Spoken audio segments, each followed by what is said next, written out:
Welcome to Terra, the Sustainability Pavilion. My name's John Bull. I'm the director of this pavilion. I've had the privilege of working here for the past 4 years, and I've seen the building around you rise from the sand at an incredible pace. I remember on my first day, it was just marked out as an enormous circle, which has now been elevated into the sky as the 130-metre wide canopy carrying photovoltaics that you can no doubt see. Now, Terra has an important message for the world. It carries the Expo sub-theme of sustainability. And what we've tried really hard to do here is create a building and an experience which showcases that a brighter and more positive relationship between humanity and the rest of the planet around us is possible. And this building is an example of how we can live more harmoniously with the world around us. In fact, we've worked so hard that we genuinely aspire that the building will be both net zero in its use of energy and net zero in its use of water after Expo. It's a fantastic achievement, which we're working hard to achieve through the use of photovoltaic cells all across the canopy and on the energy trees that you see dotted around the landscape outside, which rotate like sunflowers to track the path of the sun over the course of the day. But also we're reclaiming water. We're literally capturing it from the air around us. Our water tree captures humidity and feeds that into our systems. The very air that you breathe out as you walk around Terra will be captured through our AC units, and we'll be squeezing out every last drop of water so that we can feed it back into our system. And these systems work together, which will allow us to achieve the highest environmental accreditation possible for a building of this type, called LEED Platinum. Now, this investment in this fantastic building and experience is one that's been made with long-term vision. Her Excellency Reem Al Hashmi always declared that Terra would live on, not only for Expo but beyond, as a science centre, continuing to attract children, their families and visitors and residents of Dubai and the UAE to learn more about our relationship with the world around us and to inspire people to become the change that is needed for this brighter future. And that really is at the heart of this experience that you're about to start walking through. We've attempted to create something in the form of a fairy tale. We wanted to reach out to you and to touch your heart and to kindle your emotions and get you excited and passionate about the world around us. And we think that the best way to do that is to open your eyes, to show you some hidden parts of the environment around you, to show you them in new ways that captures their majesty, their beauty, their twinkling, and sometimes their pure weirdness and how interesting and fascinating that is. We translated that beauty into the first 2 galleries, which you'll be invited to take one of, either the ocean or the forest. And now in the ocean, you'll walk footstep after footstep into the edge of the ocean and deeper as you go down that gallery. You'll encounter corals, which are such an important linchpin within ocean ecosystems that support so much of the life that lives there, yet are so vulnerable to our actions as humanity. You'll meet bioluminescent creatures bobbing through the deepest, darkest depths of the ocean. You'll hear the heartbeats of oysters, and you'll see jellyfish going about their daily business. Now, in the forest, you'll step in amongst the tree trunks, but quickly you'll descend into an area of the forest that I expect you've never seen before. You'll go beneath the forest, you'll walk amongst the roots of the trees, and you'll see how these trees work together to get the daily business of the forest done. How trees share resources, how they protect themselves, how they ensure the growth of their saplings. And they do this through this most amazing system that some scientists have dubbed the Wood Wide Web. Now, for 12 miles underneath the forest, the trees can pass nutrients and pass messages and send poisons and toxins to defend themselves from any invaders. And they work together, they collaborate like a family, like a community. And this really is a magical interface of organisms down there.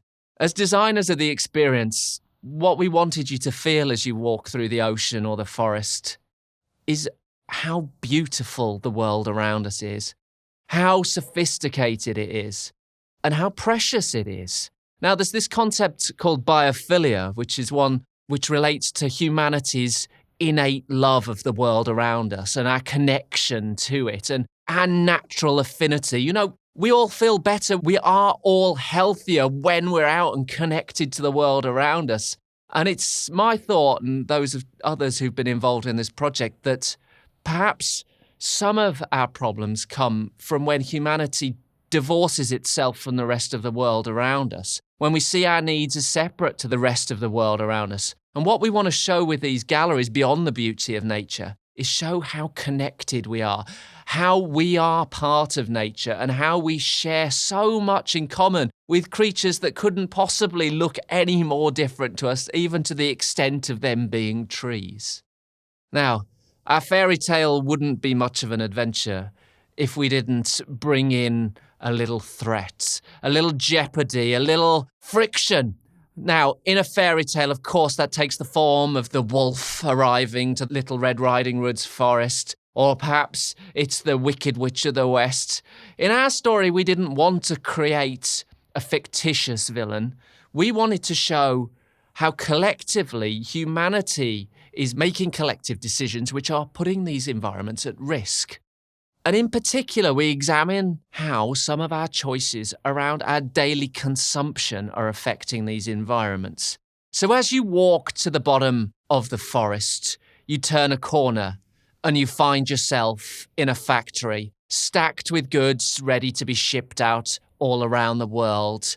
They represent all of the beauties of nature, which have been transformed into the consumer goods that we buy, because there's nothing that we own that has not been translated from nature. And as you look around this factory, you'll notice a huge machine. I call him the Gnasher, and the Gnasher is an endless consumption machine. He's endlessly eating these jewels of nature, be they mangroves or tuna fish or beautiful wild flowers or forests. And he's transforming them into the things we buy at the shops, be that light bulbs, toilet roll, clothes. And what we want to do is show, A, that these transitions are taking place, and we must think about that because nothing comes from nowhere, but also that some of these decisions don't make a great deal of sense. Some of these decisions tear up natural beauty, which is almost irreplaceable in many cases, and turn it into consumable items which are effectively pre-landfill. They're never going to have a long life. We're going to throw them away before we've even really used them. And are all of these decisions based upon sense? Are they based upon our values? And we make no judgments whether this is right and that is wrong. All we want you to do is explore through that gallery some of those choices and then to think about how they might relate to your life. It's a similar story on the side of the ocean. You leave the beautiful midnight zone with the bioluminescent fish. You turn the corner and you meet one of them brought large, a huge anglerfish, the jaws open wide in front of you. And the anglerfish, well, she's looking quite sad, quite angry, for very good reason. You'll see that she's clogged to the gills with single-use plastic. We explore some of the way our consumption choices are impacting upon ocean environments, and of course plastic is an obvious evidence of that, and we talk about the impact of that both upon the creatures of the ocean but also upon human health as these plastics re-enter our bodies as we consume the creatures of the sea. We look at some of the ridiculous characteristics of some of the things that we choose to buy, like over-packaging, taking things like an orange that are already beautifully packaged by nature and packing them in plastic and shipping them around, of portion sizes that are so large you can never finish them. But we also explore other impacts on the ocean, whether you turn and look at our dissolving theatre and see the sad impacts of ocean acidification and temperature rising in the oceans as a result of the release of chemicals from industry, or if you look at the Feed Me theatre and come to an understanding of the impact of indiscriminate trawling techniques upon entire ecosystems in the oceans, and of course the humans who depend upon them for their livelihood and their food. Now, we're hoping that by this point in the story, you're feeling concerned and you're feeling the need to want to make some changes. And we want to explore how you would like to make those changes. We don't want to prescribe what you should do. So on either side, you enter a zone called the Would You Rathers. And the Would You Rathers are rather simple zones. They just consist of a series of machines with two levers, one representing this and one representing that. All you have to do is read the question and make a selection. Would you prefer to do this or that? And pull the lever accordingly. Now, the questions are difficult. They're challenging. They tease at your values. They're not easy to answer, and there's certainly no right or wrong.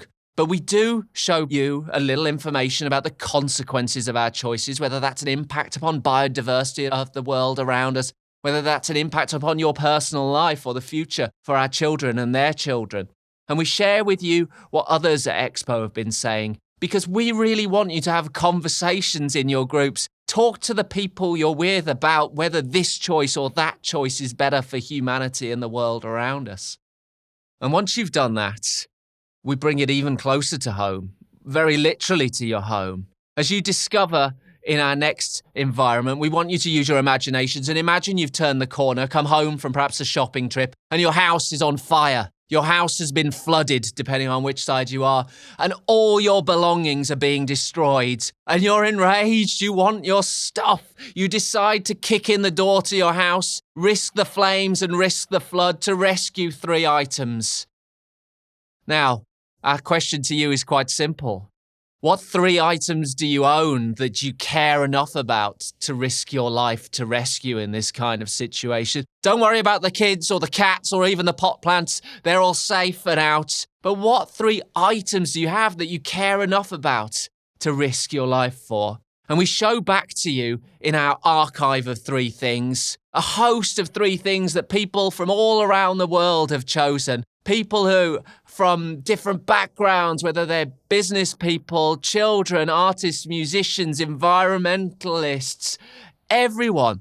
And we see 2 things in this archive. Firstly, we see the things that we choose to save are not necessarily the things that we've spent the most money on, or the things even that we've ploughed the most of the Earth's resources into. But they're the things that carry sentimental value, the things that are important to us in terms of the things they allow us to do with our lives. For example, passports.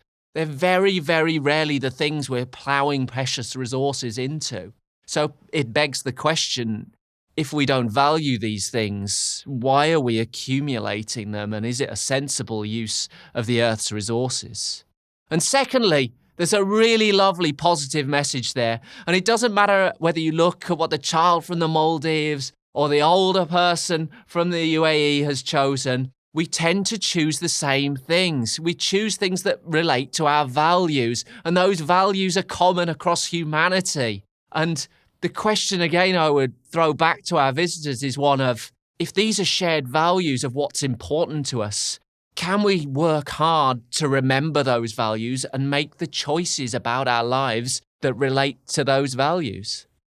Now, to end our fairy tale on a high, you'll be able to experience the Lab of Future Values. The Lab of Future Values chimes strongly with Expo's overall theme of bringing hope to our visitors, of connecting people together to come up with fabulous ideas to showcase what we can achieve when we come together. So the lab is full of these beautiful little jewels that we call microcosms, these small globes. And inside each one of them sits an intricate and beautiful diorama. Please do spend some time looking through these because you'll discover ideas, initiatives, innovations from all around the world, which talk about ways that we might rebalance our relationship with the world, whether they're topics of education and how we share wisdom, whether it's the topic of food and what's the future of food and how can we produce food with a lighter touch upon the earth, whether they're around the hugely important topic of human health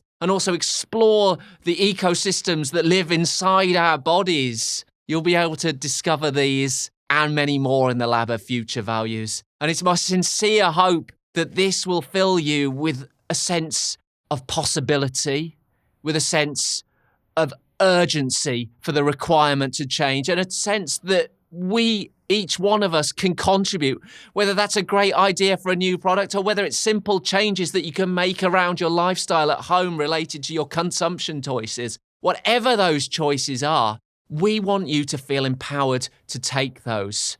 So if there's one message from Terra that I want you to take away, and I really hope you do, and that's one of how important you are, how important the decisions and the choices that you make are towards humanity's relationship with the world around us. The things you choose to do, they do affect our future. So I hope that this experience has inspired you in ways that I can't even imagine to help create a world which we can all be proud of and we can all come together to shape.